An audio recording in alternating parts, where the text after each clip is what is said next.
Këngëtari dhe artisti Castro Zizo ka ndarë një rrëfim tronditës mbi marrëdhënie me vajzën e tij dhe betejën ligjore për të qenë pranë saj, pasi është mohuar kontakti për më shumë se një dekadë. Në një deklaratë për Top Albania Radio, Zizo zbulon se vajza e tij, tashmë 13 vjeçe, është në spektrin autik, një fakt që ai e ka mësuar vetëm pas shumë vitesh shkputjeje të detyruar. Artisti pohon se për rreth 10 vite nuk i është lejuar të ketë asnjë kontakt me të bijën, e cila është rritur në kushte që ai i cilëson të tmerrshme. Vajza nuk është si fëmijët e tjerë, është në spektrin autik, vjen si pasojë e një historiku të gjatë, pak të errët, ku ka jetuar, te nëna e saj, shprehet Castro.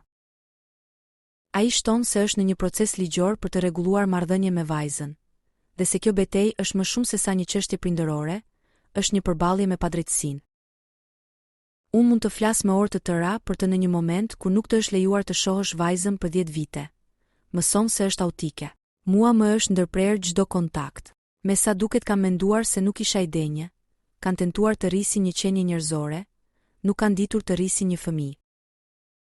Ai rrëfen gjithashtu se ka udhëtuar vetë drejt Prishtinës për të mësuar mbi situatën e vajzës, pas informacioneve nga shërbimet sociale. Vajza është marrë nga unë në kushte të tmerrshme. Shkova në Prishtinë, u lajmërova nga shërbimet sociale, jetonte me të ëmën. Castro Zizo është baba i 3 fëmijëve nga nëna të ndryshme, 2 djemve dhe një vajze, me të cilën duket se ka pasur edhe raportin më të vështirë.